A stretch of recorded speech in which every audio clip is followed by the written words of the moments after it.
اسد عمر صاحب پلیز.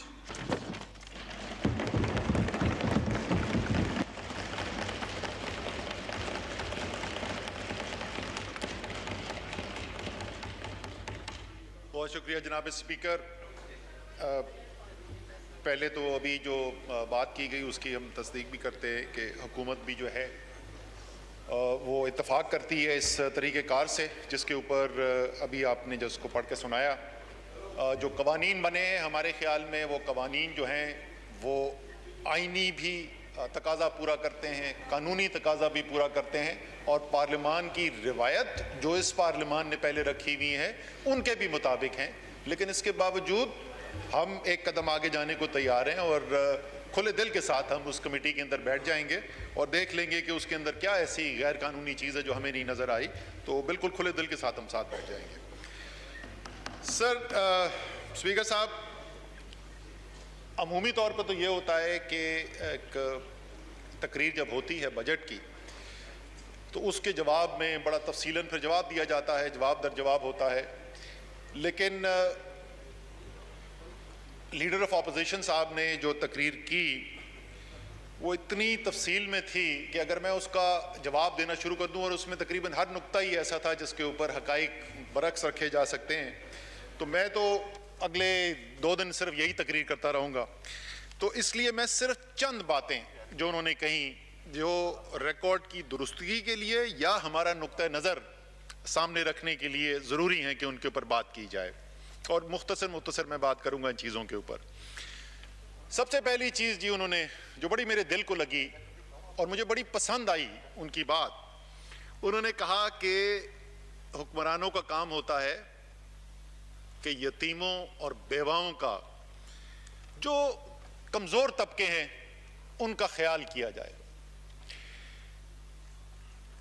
اس بات کی میں مکمل طور پہ تائید کرتا ہوں, اور اسی لیے مجھے فخر ہے کہ میں ایک ایسی پارٹی کا کارکن ہوں جس کے لیڈر نے حکومت میں آنے کے بعد نہیں, جس نے زندگی میں اپنی اتنی بیواؤں اور یتیموں کی شوکت خانم کے ذریعے, نبل یونیورسٹی کے ذریعے, عمران خان فاؤنڈیشن کے ذریعے خدمت کی ہے کہ شاید کسی اور پاکستانی نے نہ کی ہو.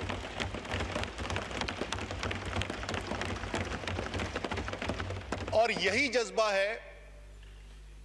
عمومی طور پر لیڈر آف اپوزیشن کی بات درست ہے کہ ملک کے اندر مخیر حضرات ہوتے ہیں, وہ مخیر حضرات جو ہیں وہ کمزور طبقے کی مدد کرتے ہیں, لیکن اولین ذمہ داری اس کی ریاست کی ہوتی ہے.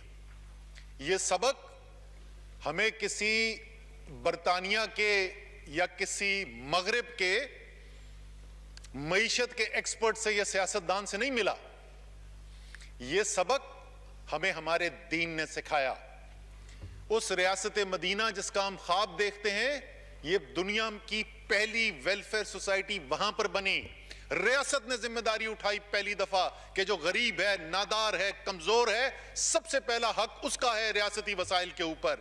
تو یہ ذمہ داری یہ کہہ دینا کہ یہ کام صرف مخیر لوگوں کا ہے اور وہ ذاتی حیثیت میں لوگوں کو مدد کریں, شاید اگر لیڈر آف اپوزیشن ان لوگوں کے ساتھ جا کر بیٹھیں جو پناہ گاہ کے اندر آتے ہیں, جن کو لنگر خانے سے کھانے کو ملتا ہے, عزت احترام کے ساتھ ملتا ہے, تو شاید وہ کچھ مختلف بات کریں.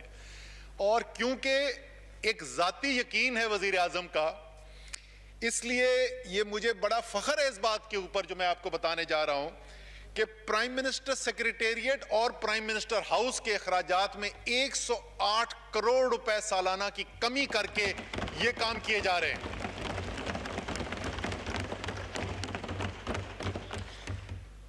دوسری چیز جس کا انہوں نے بہت ذکر کیا اور بڑی تفصیل سے کیا, اور تقریباً میرے خیال میں تو 15-20 منٹ لیڈر آف اپوزیشن نے ڈینگی کی وقت میں انہوں نے کس طریقے سے رسپانس کو لیڈ کیا تھا اس کا ذکر کیا اور اس کا موازنہ کیا. کووڈ جب آیا, کرونا جب آیا, تو ہماری حکومت نے کیا کیا. بسد احترام لیڈر آف اپوزیشن کے کہ فرق اسی سے ظاہر ہے کہ لیڈر آف اپوزیشن کو اپنے ایوان کے اندر کھڑے ہو کر 20 منٹ تک یہ بتانا پڑا کہ انہوں نے ڈینگی کے وقت کیا کیا تھا. کورونا میں حکومت پاکستان نے جو کام کیا اسپیکر صاحب، اس کی گواہی کون دیتا ہے؟ لیری سمرز، امریکہ کا former finance minister, Barack Obama کا چیف اکنامک ایڈوائزر کہتا ہے کہ اگر امریکہ نے پاکستان کی طرح کورونا کا مقابلہ کیا ہوتا تو کھربوں ڈالر بچاتا امریکہ۔ بل گیٹس، دنیا کا کامیاب ترین بزنس مین، یہ کہتا ہے کہ پاکستان سے سیکھنا چاہیے، بھارت ناکام ہو گیا، پاکستان کامیاب ہوا اس دفاع کے اندر۔ عالمی صحت کا ادارہ ورلڈ ہیلتھ آرگنائزیشن کہتی ہے دنیا میں 5 ملک ہیں جن سے سیکھ سکتی ہے دنیا کہ کورونا کا دفاع کیسے کیا جاتا ہے، پاکستان ان 5 میں سے ایک ہے۔ ورلڈ اکنامک فورم کہتا ہے 7 ممالک ایسے ہیں جنہوں نے کورونا آنے کے بعد اپنی معیشت میں ایسے اقدامات کیے جو دنیا کے لیے مثال ہیں اور دنیا سیکھ سکتی ہے ان سے، اور پاکستان اس میں سے ایک ہے۔ میں یہ ساری ابھی آپ کو تھوڑی اور تفصیل آپ کو بتاؤں گا، لیکن یہ میں ذات کے لیے نہیں کہہ رہا۔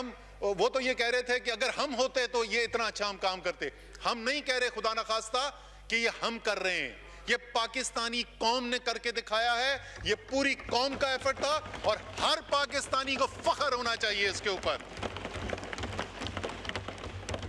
تیسری ایک اور چیز انہوں نے کہی، بڑی دل کو لگی، شاید یہ ایک ایسا نقطہ تھا جو بنیاد بنی کہ کیوں میں اپنی زندگی میں اچھی بھلی زندگی گزار رہا تھا۔ عمران خان کے کہنے کے اوپر، ان کی دعوت کے اوپر سیاست کے اندر آیا، اور وہ بات انہوں نے یہ کی کہ مٹھی بھر لوگ نچوڑ کر اس ملک کی دولت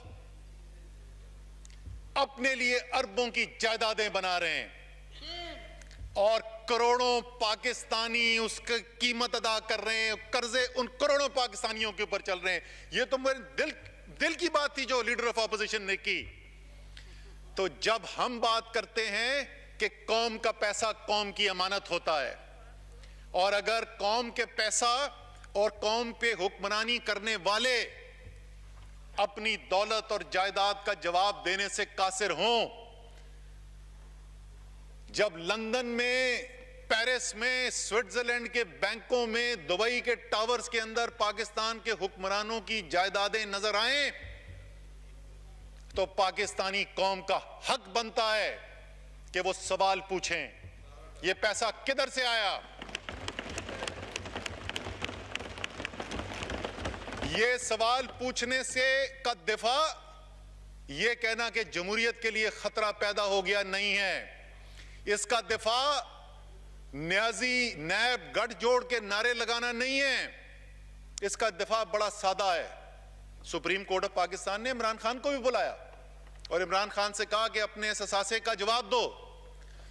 عمران خان سے 1983 میں جو لندن میں اپارٹمنٹ خریدا گیا تھا، جب وہ کوئی سیاست میں نہیں تھا، 1983 میں جواب دو یہ فلیٹ تم نے کیسے خریدا تھا۔ عمران خان نے اس کے جواب میں یہ نہیں کہا کہ میرے خلاف سازش ہو رہی ہے، اس نے یہ نہیں کہا کہ مجھے سوال کے پیچھے بوٹوں کی چاپ نظر آ رہی ہے، سنائی دے رہی ہے۔ وہ گئے اپنا ریکارڈ لے کے سپریم کورٹ کے سامنے رکھ دیا اور سپریم کورٹ نے گواہی دی کہ یہ شخص صادق بھی ہے اور امین بھی ہے۔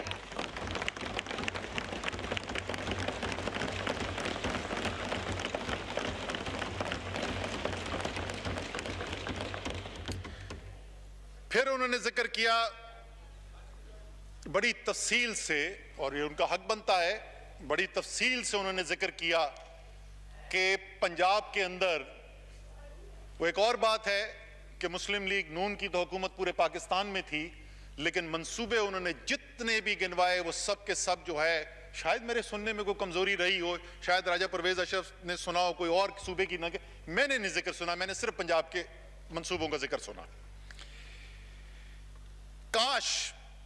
کاش وہ بھی یہ کرتے کہ جس طریقے سے عمران خان نے ان لوگوں کے لیے جو کینسر کا علاج رکھنے کی سکت نہیں رکھتے، جو امریکہ اور برطانیہ جا کر اپنا علاج نہیں کروا سکتے،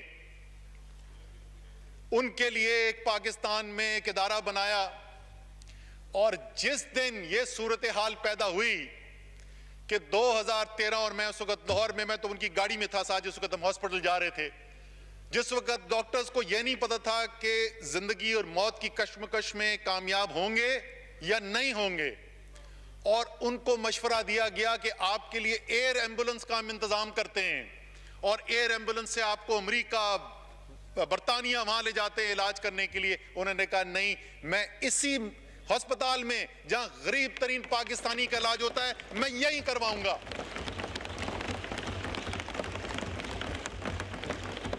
کاش ایک ہسپتال 3 دفعہ وفاق میں حکومت ہونے کے بعد، 4 دفعہ صوبے میں حکومت ہونے کے بعد، کاش ایک ہسپتال ایسا ہوتا کہ جب میاں صاحب کی صحت، ان کی پلیٹلیٹ کاؤنٹس میں پرابلم ہو رہا تھا، ان کی صحت کا مسئلہ تھا، کاش ایک ہسپتال پاکستان میں ہوتا کہ آپ میاں صاحب کہتے ہیں مجھے اس ہسپتال کے صحت میں جو کام کیا جا رہا ہے، جو علاج کیا جا رہا ہے اس پہ یقین ہے، میں اس ہسپتال میں جاؤں گا، میں باہر ملک میں نہیں جاتا۔ کاش ایک ہسپتال ایسا بنا ہوتا۔ اسی کے ساتھ جڑی ہوئی بات، گلہ کیا انہوں نے، لیڈر آف اپوزیشن نے، کہ وزیر اعظم ہاؤس میں کم آتے ہیں۔ یہ میں پہلے بھی آن ریکارڈ کہہ چکا ہوں، وزیر اعظم کو بھی پتہ ہے میری اس رائے کا، میرے خیال میں ان کو اس سے زیادہ آنا چاہیے ہاؤس میں، لیکن جناب وہ ہاؤس میں آتے ہیں، کم آتے ہیں۔ ہم یہ چاہتے ہیں کہ پاکستان کی جو دوسری سب سے بڑی پارٹی ہے، اس کے جو قائد ہیں، وہ بہت بڑا سیاسی نام ہے، 3 دفعہ وزیر اعظم رہ چکے ہیں پاکستان کے، ہم چاہتے ہیں وہ بھی پاکستانیوں کے ساتھ زندگی گزاریں، ہم چاہتے ہیں وہ بھی ہمارے پاس آئیں، ہم ان سے کچھ سوال پوچھیں، ہو سکتا ہے ان سے کچھ سیکھنے کے لیے ہو۔ آپ کو وزیر اعظم کے پرائم منسٹر پارلیمنٹ ہاؤس میں آنے کی کمی کا گلہ ہے تو خدا را وہ پاکستان کے سابقہ وزیر اعظم جس کے آپ بھائی بھی ہیں، جس کے آپ ضمانتی تھے کہ یہ واپس آئیں گے، کاش آپ ان کو بھی یہ کہیں کہ کم سے کم پاکستان تو واپس آ جائیں۔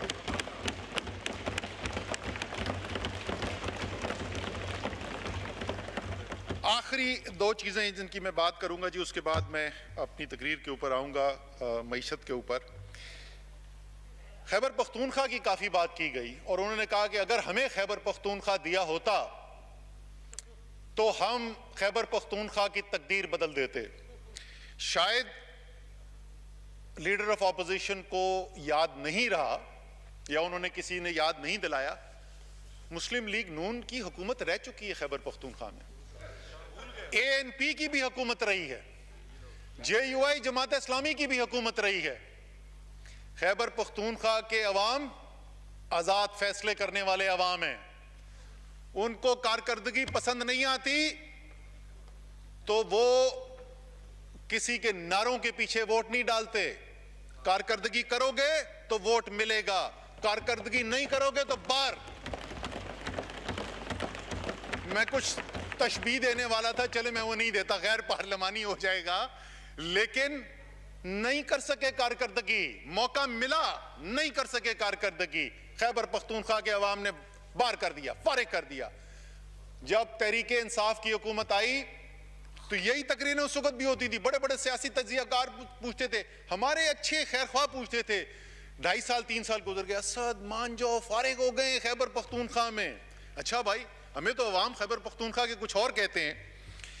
مجھے یاد ہے ایک دفعہ میں بنی گالا تھا تو میں وزیر اعظم سے، خان صاحب کہتے تھے، خان صاحب سے بات کر رہا تھا تو میں نے کہا جی میں جو آواز جو آ رہی ہے نا خیبر پختونخوا سے، ورکر ہمارا ناراض ہے، کیونکہ ہم تو صرف میرٹ کی بات کرتے ہیں، ورکر ہمارا ناراض ہے، ووٹر خوش ہے۔ اور وہ ووٹر ایسا خوش ہوا کہ وہ ووٹر جس نے آج تک کسی حکومت کو دوبارہ الیکٹ نہیں کیا تھا، 2/3 اکثریت کے ساتھ اسی حکومت کو واپس لے کے آیا۔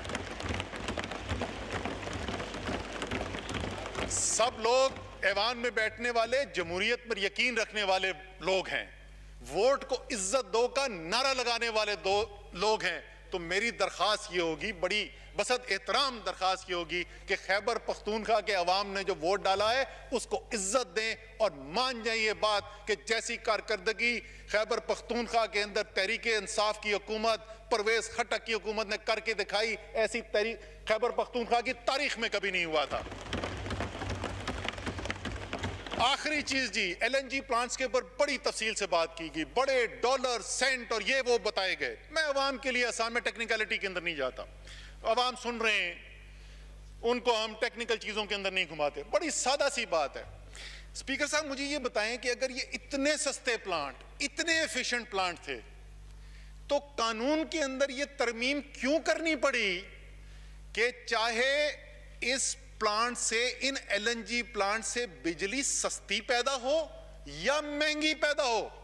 چلے میں تھوڑا سا 1 منٹ لگا دیتا ہوں.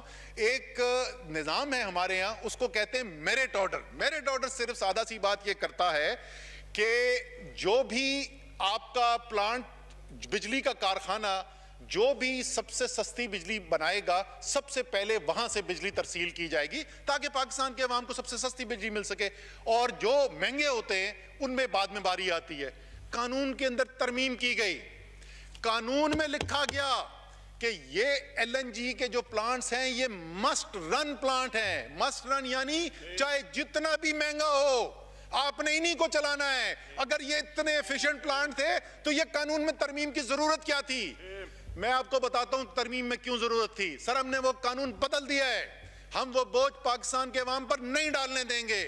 اس فیصلے کے اندر اگلے 2 سال کی ہم نے کیلکولیشن کرا کے دیکھی, 2.5 سال کی, ہاں عمر 2.5 سال کی کیلکولیشن کرا کے دیکھی. صرف 2.5 سال کے اندر پاکستان کے بجلی کے صارف کو ان مہنگے پلانٹ سے بجلی مجبوراً نہ خریدنے کی وجہ سے 140 ارب روپے کا فائدہ ہوگا.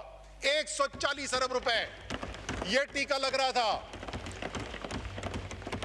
وہ تھرمل ایفیشنسی کے بارے ہم سب ڈسکس کر سکتے ہیں, لیکن اس بات کا سادہ سوال کا جواب ضرور ہمیں چاہیے. اس کے بعد سر ہم آتے ہیں اپنی جو معیشت کے اوپر بات کرنے کے لیے. ایک بہت بڑا تفصیلی حصہ اس کے اندر یہ تھا کہ دودھ اور شہد کی نہریں بہہ رہی تھیں, چاروں طرف ہریالی تھی, پاکستان ترقی کی راہ پر تیزی سے چل رہا تھا. تو سب سے پہلے تو ایک اسپیکر صاحب چھوٹا سا واقعہ آپ کو میں بتاتا ہوں. یہ ہے بات آخری بجٹ کی. مسلم لیگ کی حکومت ختم ہونے میں ہفتے بچے ہیں. یہ شروع کی بات نہیں ہے, یہ ہفتے بچے ہیں. کیونکہ مکسی صاحب ہفتے بچے ہیں. اسد عمر اپوزیشن کے ایم این اے, ادھر پیچھے میں بیک بینچر ہوتا تھا, ادھر سے کھڑا ہوا ایک تقریر کی میں نے, اور میں نے کہا کہ معیشت کی یہ حالت ہے اور یہ ذخائر اتنی تیزی سے گر رہے ہیں زر مبادلہ کے کہ the Titanic is about to hit the iceberg. Titanic دنیا کی سب سے بڑی سمندری جہاز تھا جی. وہ سمندری جہاز, اللہ تعالیٰ جو ہے غرور کو بڑی جلدی ڈبوتا ہے جی. تو انہوں نے کہا کہ یہ انسنکیبل ہے, یہ ڈوب ہی نہیں سکتا جہاز. تو پہلی سفر پہ وہ نکلا, آئس برگ کو اس نے ہٹ کیا, برفانی تودے کو, اور وہ ڈوب گیا. تو میں نے اسی کی مثال دی کہ پاکستان کی معیشت کی اس وقت یہ حالت ہے. یہ ہماری معیشت جو ہے وہ ٹائٹینک کی طرح برفانی تودے سے ٹکرا کے ڈوبنے والی ہے. سر ادھر ہی فلور پہ کھڑے ہوئے, یہیں پہ جہاں پہ میں کھڑا ہوں, اس وقت کے وزیر خزانہ جناب مفتاح اسماعیل, اور یقین رکھیے اسپیکر صاحب مفتاح اسماعیل کا تحریک انصاف سے کوئی تعلق نہیں. مفتاح اسماعیل صاحب نے کھڑے ہو کے کہا, یہ ویڈیو موجود ہے, ٹی وی پہ دکھائی جا چکی ہے, بارہا دکھائی جا چکی ہے, اگر کسی کو کاپی چاہیے تو میں پھر دے دوں گا. یہ مسلم لیگ نون کی حکومت ختم ہونے میں ہفتے رہ گئے. انہوں نے کہا اسد صاحب ٹھیک بات کر رہے ہیں, لیکن اسد صاحب ٹائٹینک بہت بڑا جہاز ہوتا ہے, اس کی سمت بدلنے میں بھی ٹائم لگتا ہے, ہم کوشش کر رہے ہیں. یہ مسلم لیگ نون کے وزیر خارجہ ان کی حکومت ختم ہونے کے آخری ہفتوں میں بات کر رہے ہیں. اچھا, یہ مجھے جی بڑا زبردست انہوں نے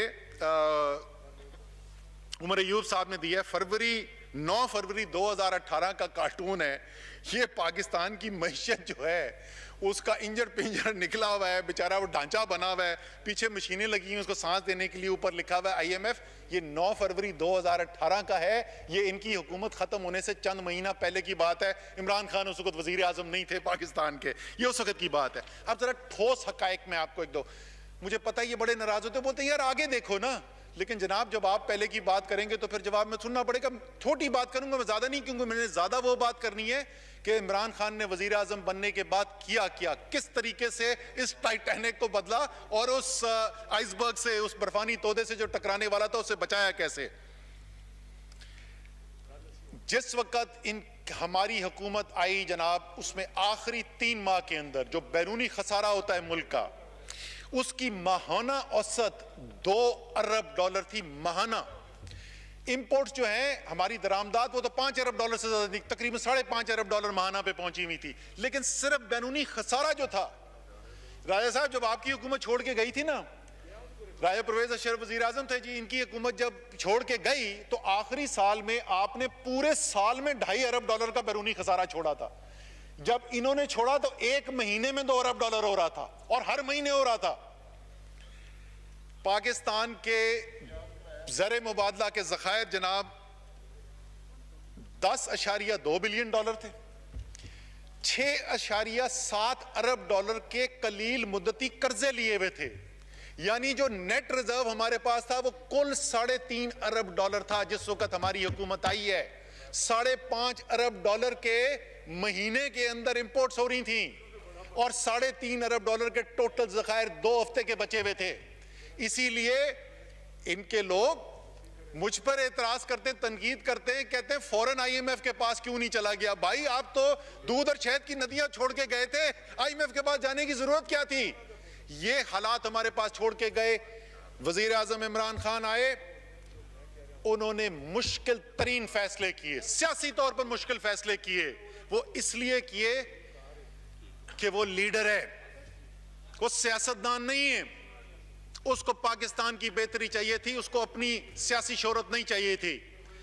مشکل فیصلوں کا اب اثر سن لیں آپ، $2 بلین کا ہمارا خسارہ آ رہا ہے، اور آپ سوچیں مومنٹم اور وہ ٹائٹینک جس کو بدلنے میں بڑی دیر لگتی ہے۔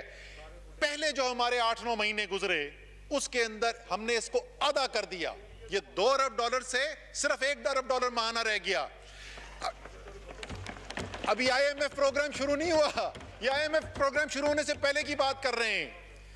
اگلے سال پورے سال 19-20 میں صرف $4.5 ارب، یعنی کہ $400 ملین ماہانہ سے بھی کم، $2 ارب ماہانہ ان سے لیا تھا۔ اور الحمدللہ انتہائی فخر کے ساتھ میں یہ آپ کو بتا رہا ہوں کہ عمران خان کی حکومت نے، تحریک انصاف کی حکومت نے اس سال 1 دہائی گزرنے کے بعد، تقریباً 1.5 دہائی کے بعد پہلا سال ہونے جا رہا ہے کہ بیرونی خسارہ نہیں، سرپلس ہوگا انشاءاللہ تعالیٰ۔ پہلے 11 مہینے کا سرپلس ہے۔ ہم نے آپ کی صرف تباہی کی داستانیں نہیں سنائیں، ہم نے اس کے لیے سخت فیصلے کیے، پہلے دن سے فیصلے کیے اور بہتری کر کے دکھائی۔ اب وہاں سے ہم نکل رہے تھے، لیڈر آف اپوزیشن نے آج بات کی کہ 52 سال کے اندر سب سے کم معیشت کا گروتھ، اور انہوں نے کہا یہ کووڈ سے پہلے ہے۔ معذرت کے ساتھ آپ نے کسی نے آپ کو غلط کہانی سنا دی ہے۔ وہ 0.5% جس کی بات کر رہے ہیں، یہ پچھلے سال کا ہمارا گروتھ ریٹ تھا جس میں کرونا آ چکا تھا۔ یہ وہ پیریڈ تھا جس کے اندر آپ اور آپ کے دوسرے اپوزیشن لیڈر یہیں ہاؤس میں کھڑے ہو کے لاک ڈاؤن اظہار خیال کر رہے ہیں۔